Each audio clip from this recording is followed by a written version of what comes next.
In the inaugural episode of Ask an Attorney with Vivian Gaspar, the Attorney's Guide, I'm interviewing Ramon Urteaga, an intellectual property attorney. Did you know that IP theft and infringement can devastate your company and cost the US economy up to $600 billion annually? Did you know that businesses that file for at least some IP protection are 21% more likely to experience growth than those who don't? In this first episode, we will discuss some of the essential IP information that all business owners must have, regardless of the size of their business, or risk going out of business altogether. Ramon, thank you so much for joining me here on the initial and inaugural episode of Ask an Attorney. Vivian, I'm excited. I'm delighted to be here today in this very special episode of Ask an Attorney podcast. This is awesome. However, before I give you any information, before we continue with this interview, I have to say, typical lawyer disclaimer, this is for educational purposes only and not meant to be legal advice. And also, this does not constitute an attorney-client privilege. If you need any type of legal advice, I suggest that you contact an attorney and go from there. So with that out of the way, I am all yours. Let me do my thing and introduce you properly. I appreciate doing what you need to do as an attorney and kick-starting us off with saying hello and your necessary disclaimer. But I would like to properly give you the introduction you so rightfully deserve.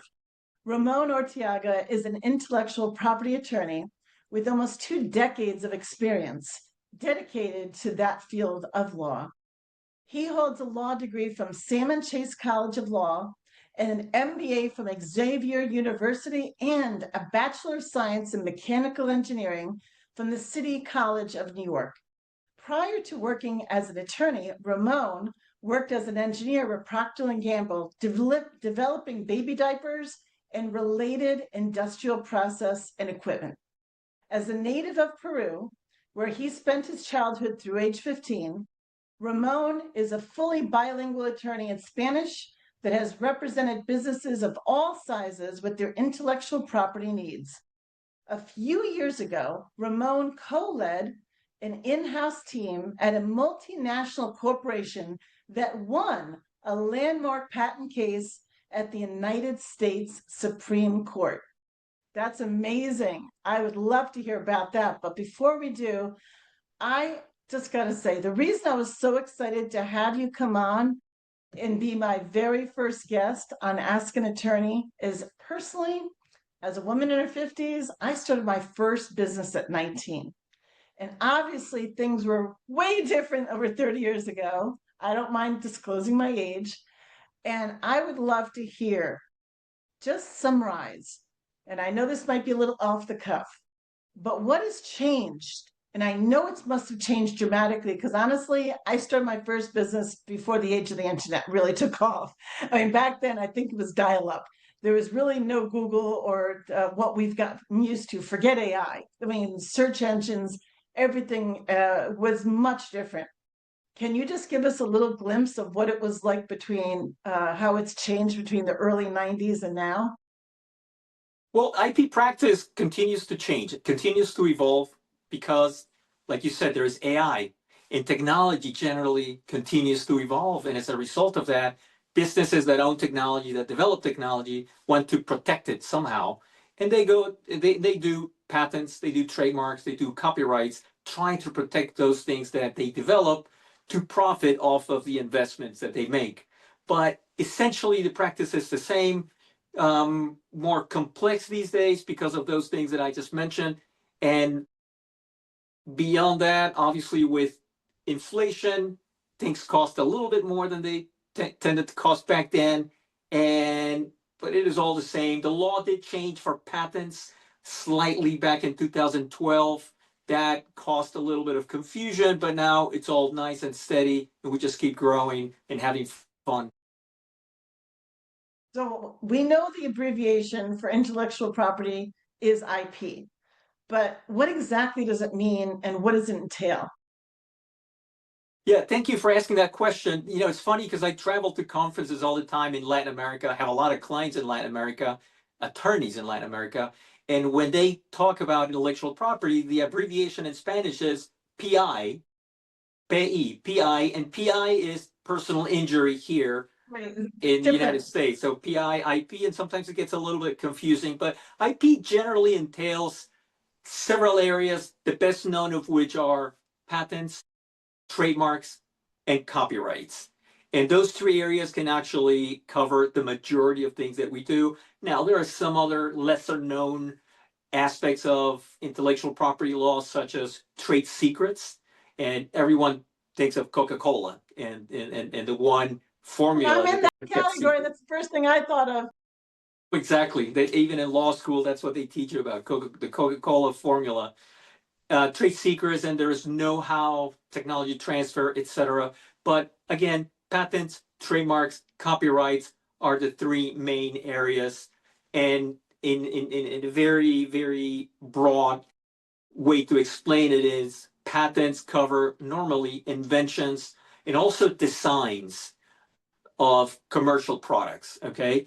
Then, and I'll go into depth regarding what constitutes an invention, which may be different from what people normally think. There are trademarks which protect any type of symbol that would indicate a source of a business, the source of a product, the source of a service. And beyond that, copyright being the third one, it protects any type of artistic creation. So any type of, let's call it a graphic design, software, or anything that has a minimum level of artistic element. But we can go into that a little bit later if we have time. Well, I've got to ask, and I know this is a little bit digressing. You just brought up the formula that you went into that case in law school. Out of sheer curiosity, did they mention if there truly was cocaine in that formula? They did not, and I didn't ask, and I therefore do not know the answer to that question. But you know what I'm going to do? I'm going to use AI. I'll go to ChatGPT and ask that question. Well, they claim it, but I get curious because if you studied in law school, I thought maybe they'd divulge it. Yeah, no, they did not. They don't teach us about secrets. Otherwise, they lose their Oh, nature okay. as secrets. So I got to tell you that the whole point of Ask an Attorney as a concept is it's information that people commonly want to know. And I started putting out questions, and I've had people ask me, and I want to pass these on to you. There has to be a lot of myths and misunderstandings because a lot of people think probably what you do is boring, but I look at it as a diehard entrepreneur as exciting because the last thing I want to do is put time, money, energy, effort into building a brand, a business, just to have someone come along, steal it, and then what? Am I screwed? Like, what happens then? So I love what you do. That's why I was so excited to have you come on. So share with my audience what are some of the myths, misunderstandings, or confusions in your specialty, IP? Well, you know what? You said that you love IP. So do I. That makes two of us. I love IP. I have a passion for IP. I never want to retire from IP. As you said earlier, I've been doing this for about 20 years, and it's been nothing but fun. And now, having said that, what are some of the myths?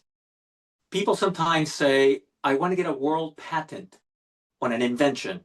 There's no such thing as a world patent. Patents are national rights. So you have to get a patent in each country where you want to obtain protection. Now, there are some regional patents as well, like the Unified European Patent, which a few years ago became available, which allows you to get a European patent in one jurisdiction, which is enforceable across the entire European Union. But that's one of very few exceptions. Normally, it is a national right. There is something called an international patent application, but that is more of a tool that gives you the right later on to file for national rights, national patent protection within a certain time frame, and it goes through a process, but it's just an option. It's not something that leads to a worldwide patent. Now, what are some additional myths? People say all the time, this is more of terminology. They say, I want to patent my trademark.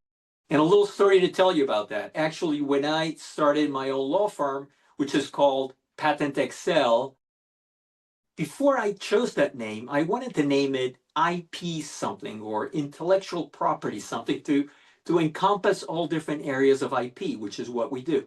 And a very good friend of mine, who is not even an attorney, had some great insight. He said, Ramon, you know what? Most people in this country confuse trademarks and patents. People that want to get a patent because they have an invention will look for a patent firm, and people that want to protect their trademarks, that want to register their trademarks, will say, I want to patent my trademark. Use the word patent and you will get 80% of the business. And I said, that is very insightful. Don is his name. And I did precisely that. I said, okay, patent something. And then Patent Excel is what it became. And people, I do get calls from people saying all the time, even other attorneys, I want to patent my trademark.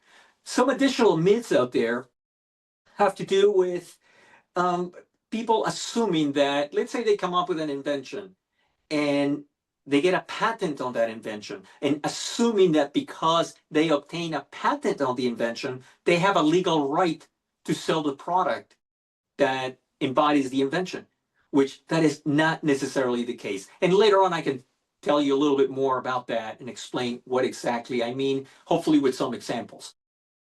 Yeah, I love examples. And I see you have some items close to you. I'm looking forward to hearing why. I'm guessing you're going to speak about those, but I'm guessing you don't just have clutter there. There's going to be some stories or information about what's at your hand's reach, right? I am looking forward to using my few props here that I use often when I give presentations, mostly in person, to let them know what patents are about and trademarks in some cases.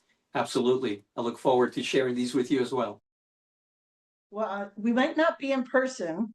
However, it's you can have those visuals. That's a beautiful thing about video. Now, one thing I'm really curious about is everybody talks about having a brand.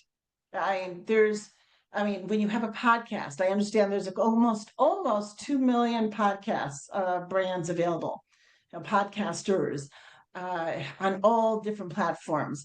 But people have to understand that if you're promoting yourself, you yourself are a brand. So there's so many questions right there. So if an entrepreneur has a brand, how does the law require that they register their brand as a trademark? And I wonder if you probably meant, does the law require that So I registration? would hope, see, to me, it should require, but to me, that's just being smart. And not That, everyone realizes. That's why we have you here to inform everyone. that is another myth that people have regarding IP.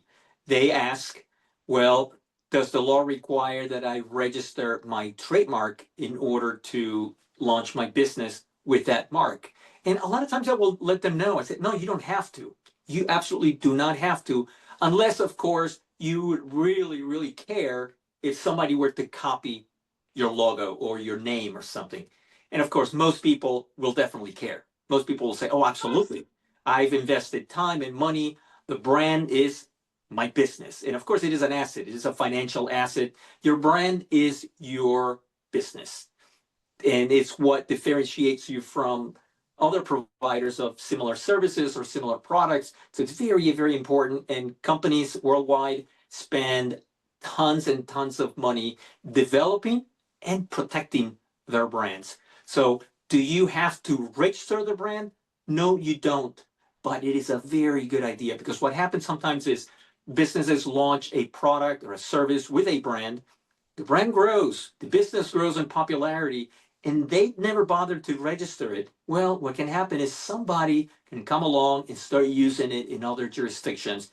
And by the time the client that reaches out to me says, now I want to register the trademark, I'll say, sure, you'll get nationwide rights, except that you will not be able to stop those people that began using it in other states, not knowing, in good faith, not knowing that you had a brand here in Florida or in Pennsylvania, for instance. So it's very important that you protect your brand through trademark registration and do it as early as possible as well. Here's my question, or perhaps I'm wrong. I would think if you plan to be successful, and no one starts a business not planning to be successful, I would think it should be built into your business plan. So, for example, if you have an idea, a brand, any kind of business, shouldn't it be up there with buying the domain name? You have a name, you have to get the URL to domain, build out a website. Well, you want to protect it because if when it takes off, not say if you want to plan to be successful, when it takes off, it should be trademarking, it should be that high on priority, right?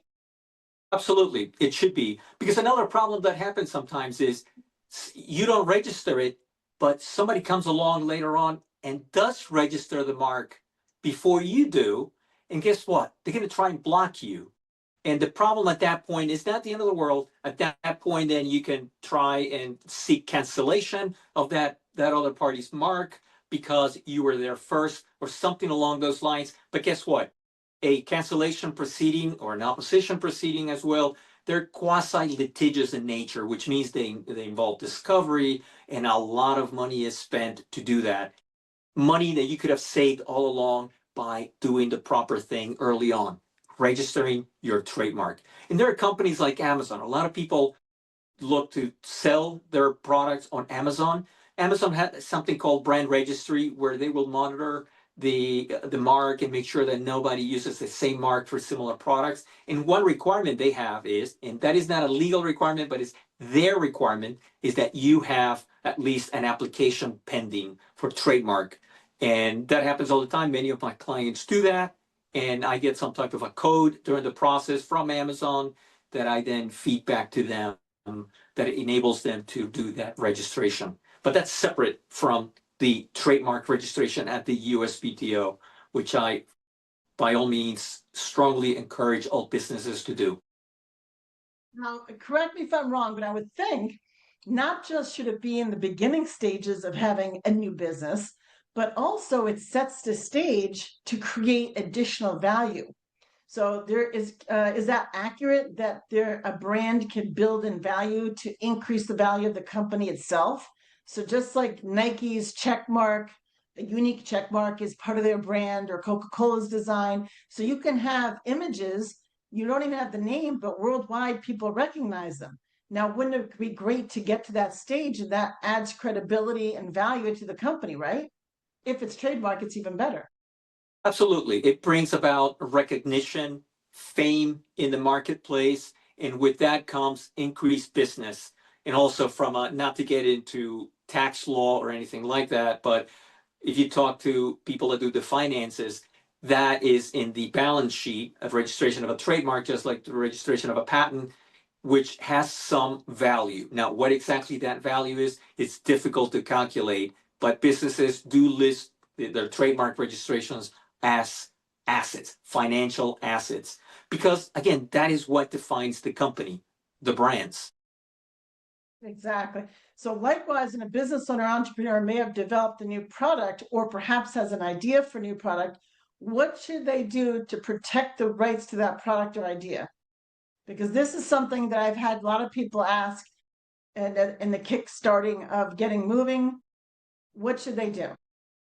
Before I go into that, actually, one additional very important point is the freedom to operate aspect of trademarks. Before you, irrespective of whether or not you register your trademark or when you choose to register your trademark, going out there into the marketplace with a specific brand, could be a logo, or it could be a name, without doing some type of freedom to operate could be really problematic. Meaning, you could use a brand of some sort, maybe a logo or a name, which infringes on an existing trademark that is registered, and you don't know it until you get a cease and desist letter, or God forbid, a complaint in the mail in a court of law, which is going to cost you a lot of money. So another thing that I recommend that businesses do is before they launch a product with a brand, before they spend too much money on that brand, to make sure that that brand, that mark, doesn't infringe on existing registered trademarks. And an attorney can definitely advise you on how to do that. Now, turning to your last question about products, and that falls into patents. Sometimes I've had calls. I had a call not too long ago by someone that had invented something, and they started telling. It's a natural question that all attorneys ask, patent attorneys: who have you told about your invention, or who have you ever shown it to? And as it turns out, they had already sold the product or shown it publicly more than a year prior to even the call. And what happens is at that point, that denies the novelty requirement that is one of the key Oh, requirements for being able to patent an invention. And then I have to be the bearer of bad news and say, unfortunately, you cannot do anything about that. So confidentiality is key. If a how business, soon? yeah, I'm go ahead. sorry to interrupt. I just was pulling up on what you said about the newness of something. How soon after launching, or do you do it before the official launch, that they need to do it to meet that requirement to register? Ideally, before you disclose it publicly, even to your friend, and certainly before you launch Wow. it in the market, you should have some patent protection already filed. Now, ideally, that is the case because then that gives you the option to obtain patent protection not only in the US, but in other countries as well. And I say this because in the US, fortunately, we have a grace period of 1 year in which, let's say Okay, good. you disclose it today, you have exactly 1 year and no more to file for patent protection of some sort. And unfortunately, that grace period is not available in a lot of other countries. A lot of other countries will deny your patent if you disclose it even the day before you filed. So Wow. it's key that you don't do that, keep it secret. And some advice that I give clients all the time is if you are going to disclose it because maybe you need to talk to a shop owner that is going to help you with a prototype, well, fine, do so on an as needed basis, give only the information that is needed, and do it ideally under an NDA, a non-disclosure agreement. If that is not practical to do, at least some understanding via email, perhaps saying, okay, I'm about to disclose this to you, but this is to be treated confidentially. And at the very least, the one thing that you should do for sure is if nobody wants to sign any NDA or any type of written exchange, okay, you could do it verbally. You say, okay, Mike, I'm telling you about this because you need to know and you need to help me with some ideas or my prototype, etc. But you are not allowed to tell anyone. This is strictly confidential. But then follow up with an email of some sort, create Well, some hopefully paper that's trail. enforceable. Well, not so much the enforceability aspect, but it creates, in case of litigation, 10 or 20 years down the road over infringement of that eventual patent, there's going to be the other side who is going to try and establish what disclosures you had, what public disclosures you had before you filed the patent. And if you can tell the court, well, I disclosed it to Bob, to Mike, and to Maria because they were helping me with ideas and testing.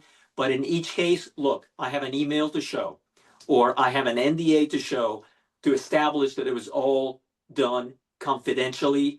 Then the clock doesn't start ticking. It does not constitute a public disclosure. So it is I get important that. you develop a product that you do so confidentially.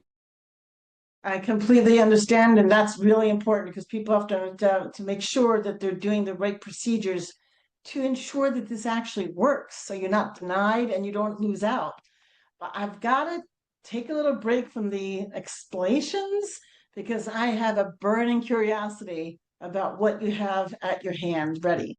Can you tell us a little? Can you tell us a little bit about those? What are those? Well, this has to do with patents. And just to show you some of the things that have been patented over the years, the Slinky! Slinky. This one, I actually met the attorney that wrote the patent on this. He's already deceased, Wow. but someone in my neighborhood who died a few years ago, they patented the Slinky for their client. What year was that? I'm gonna guess the 1960s or so. It was Oh, a I thought it long was like time ago. earlier. It's possible, but this attorney was a very old man when I met him, and this goes Wow. way back. So this is one of them, and it's a utility patent.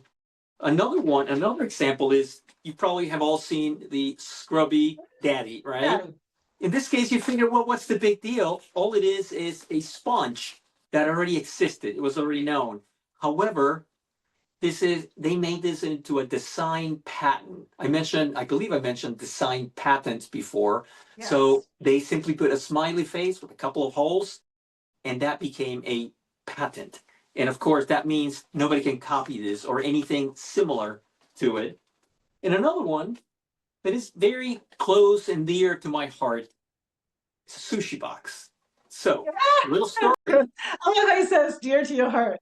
Well, there's a reason why. Several years ago, I used to go get sushi boxes or sushi from a takeout place in Cincinnati, and I would get a sushi box kind of like this, a conventional sushi box. And of course, I had the challenge of where to put the soy sauce.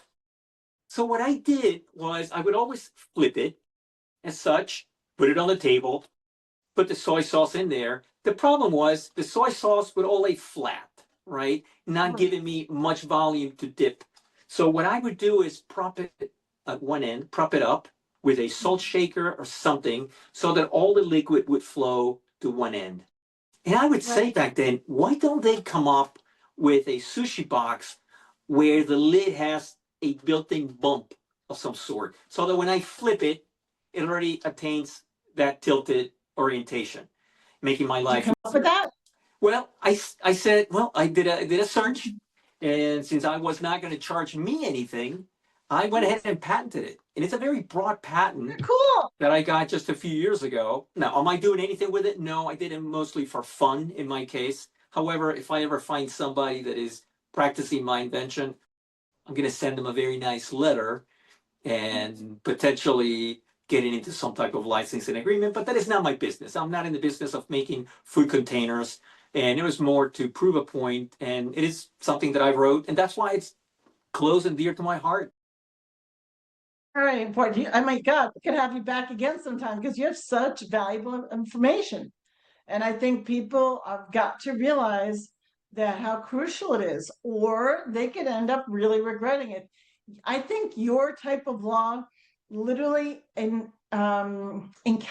the concept of an ounce of prevention is worth a ton of cure at this point. It's not even a pound, it's a metric ton. So I I definitely think agree. that illustrates it so well now that the world has gotten so much smaller with the internet and how we operate with imports and exports. So I got one last question because I know that time is up. When we hear the term patents, and this is something somebody else has asked me, sometimes people think of this mysterious or some cases out of reach for small business owner as or an inventor the expense. They probably think it's extremely out of reach for expense wise. Is that true? Like, what does it take to make sure that they own that? Now, I know that little invention is easy for you because it's your area of expertise. But what about an average person or all those almost 2 million podcasters we start talking about? Is it important for them to take care of their brand? How much is Well, it? Is it affordable? I think it is, but it is not cheap necessarily. And it's not going to be as inexpensive as a trademark, for example, or as a copyright. But going with your concept of an ounce of, what is it, an ounce of prevention, whatever it was you Yeah, said. that exactly. It's supposed to be ounce of prevention is worth a pound of cure. But I think what you do is so important. I call it a metric ton, not even a pound. Well, let me tell you something about prevention. I spoke before in the context of trademarks about the importance of doing a freedom to operate investigation before launching a mark because of the potential of infringement. The same holds true with patents. And companies that know what they're doing will always do a freedom to operate before they launch a product to make sure that that product is not going to infringe on an existing patent. Because it is not a defense to say, oh, I'm sorry, I didn't know that there was a patent. It is a matter of strict liability. So, and it is worse than trademarks because it is a lot more expensive to get into patent litigation. litigation. It is on per side, whether you're on the defensive side or the offensive side. If you're the ones that sues, you're talking millions of dollars in legal expenses up to the first instance. That doesn't include appeals. And so it is And most people extremely, can't afford that. I mean, No. that's out of reach for a vast majority of people. and you disappear. I mean, if you have a business and you're accused of infringing somebody's patent, good luck. You probably will disappear as a business because you cannot afford that kind of money. Money that could have been saved, and you could have prevented that entire situation by reaching out to a competent patent attorney and say, Mr. or Mrs. So and so, I want to know and make sure that my product, which I just developed, is not going to infringe on an existing product. Now, Ramon, yes, that's amazing because I just have one important question. I'm so used to the concept that law is state by state. So now it's burning to ask, is this across the board for every state or is it still state by state? that is a fantastic question. When it comes to patents, trademarks, and copyrights, that is all federal law. Trademarks, there are state registries, but hardly anyone uses them, and they're for very specific circumstances. But generally speaking, trademarks are federally registered. Patents are definitely federal law, and so are copyrights, which means that your attorney can be located in any state, that the attorney that you retain for purposes of helping you with your IP. Which Let's see, means I will yeah. be handing out, or we will have your information listed. Of course, we could just have somebody Google you, but I'm pretty sure you'll be getting a lot of inquiries after people watch this because you've just been a tremendous wealth of information and such a resource for every single, not just full-blown entrepreneur, but every person out there who is going to put time, energy, effort, and heart into a podcast or a YouTuber, and they're not going to want a copycat, and they might just take whatever money they make and protect what they're doing by calling you. No, absolutely. It'll always be a pleasure to. I get calls all the time from people with just questions, and I give them a free consultation. It's not that big of a deal. But, a big warning for people is do your research before you hire an attorney, and certainly before you decide to go with one of these invention help type businesses. I have had calls from people that have spent tens of thousands of dollars trying to obtain a patent, and in the end they get nothing, or they get a patent that is so badly written and so narrow that it is not worth the paper that it's written on. And I have been on the receiving end of calls. When I used to work in-house at a big multinational, I would get calls all the time from inventors trying to do business with us. And once I looked at the patent, literally, Vivian, within 2 to 3 minutes, I knew that they had done it themselves. So not even with an attorney. And I would say, unfortunately, if I wanted my company to copy your invention without any consequences, we would be able to easily because of the way that you wrote this and how vulnerable the patent is. So quality is key. And therefore, I urge you to do your homework before just hiring any patent attorney, because the quality is all over the place, and quality is probably one of the most important aspects of it. And don't just go for the cheapest possible patent, because you can probably find someone in India. I get calls all the time from people from India trying to offer me drafting services, and I flat out said no, absolutely not. No, hire somebody that is competent in this area. This is a type of law or an aspect of a business or effort, like I said, podcasters, YouTubers. If you don't do this particular due diligence, your entire efforts can be wasted. You put your heart and soul into something, and you can be forced to stop. So thank you very much, Ramon. What you shared is very amazing and really valuable. So I really appreciate you being the inaugural guest on Ask an Attorney. Thank you very much, Well, and I look forward to having you back. you're very welcome, and thank you for the opportunity. Pleasure. Thanks.